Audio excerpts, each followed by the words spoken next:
আসসালামু আলাইকুম রহমতুল্লাহ। প্রিয় দর্শক, আজকে যে আদালতের রায়টা হয়েছে ইশরাকের পক্ষে, যে ইশরাককে শপথ পড়াতে আর কোনো বাধা থাকলো না। ইশরাকের বিরুদ্ধে যে আপনার রিট করেছিল, আবেদন করেছিল, তার রিট কিন্তু খারিজ হয়ে গিয়েছে।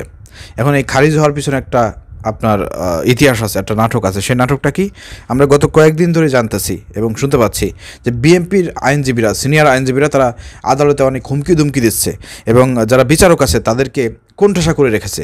তো বিচারকরা সর্বশেষ তারা কিন্তু চাপে পড়ে হোক, যেভাবে হোক, তারা কিন্তু ইশরাকের পক্ষে রায় দিতে তারা বাধ্য হয়েছে। এরকম একটা কিন্তু কথা আমরা শুনতে পাচ্ছি। রিসেন্টলি সার্জিস আলমে এই ধরনের মন্তব্য করেছে যে আদালতের মধ্যে মব তৈরি করা হয়, সেই আদালতের কোনো প্রয়োজন নাই, সেই আদালতে আমরা কি করব। তো বুঝতেই পারতেছেন, তাহলে আপনারা বুঝতেই পারতেছেন যে কীভাবে ইশরাককে আপনার মেয়র বানানোর জন্য সর্বোচ্চ চেষ্টা করতেছে বিএনপি এবং তার আইনজীবীরা। তো আসলে যদি আদালতের মধ্যে এই ধরনের মব তৈরি হয়, এবং এটাই স্পষ্ট মব তৈরি হয়েছে, কারণ আজকে যে রায় হয়েছে, রায়ের শেষে যখন আইনজীবী বলেছে যে আসলে বিচারকদের অনেকে হুমকি ধমকি দেওয়া হয়েছে, তাদেরকে কোণঠাসা করে রেখেছে বিএনপির আইনজীবীরা, তো সর্বশেষ সেই চাপে পড়ে হলেও তারা ইশরাকের পক্ষে রায় দিতে বাধ্য হয়েছে। তো সব মিলিয়ে একটা মব তৈরি করেছে, যার জন্য সার্জিস আলম বলেছে যে আদালতের মধ্যে মব তৈরি হয় সে আদালতের কী দরকার আছে। এটা কিন্তু একটা কথা।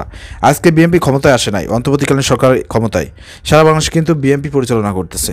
তাদের নেতাকর্মী থেকে শুরু করে সব জায়গায় কিন্তু তাদের আধিপত্য বিস্তার। তো সেই জায়গা থেকে এখনও ক্ষমতায় আসে নাই। আমার একটাই কথা, ক্ষমতায় আসলে পারে বিএনপি আগামীতে কী করবে, তারা একক আধিপত্য বিস্তার থেকে শুরু করে তারা তো তাদের বিরোধী কোনো পার্টিই রাখবে না বাংলাদেশ। আমার কাছে মনে হয় শেখ হাসিনা যে পথে হাঁটছে তারাও সেই পথে হাঁটবে। পরবর্তীকালে দেখা যাবে আবার ছাত্র জনতাকে আবার জীবন দিতে হবে, এই ফ্যাসিবাদকে, নতুন ফ্যাসিবাদকে, নব্য বিএনপি নামক ফ্যাসিবাদকে উৎখাত করার জন্য আবার জীবন দিতে হতে পারে। এই দিনটা হয়তো বেশি দূরে না। যদি আগামী নির্বাচন হয়, বিএনপি যদি ক্ষমতা আসে, পরবর্তী কয়েক বছরের মধ্যে হয়তো এটা সংগঠিত হতে পারে।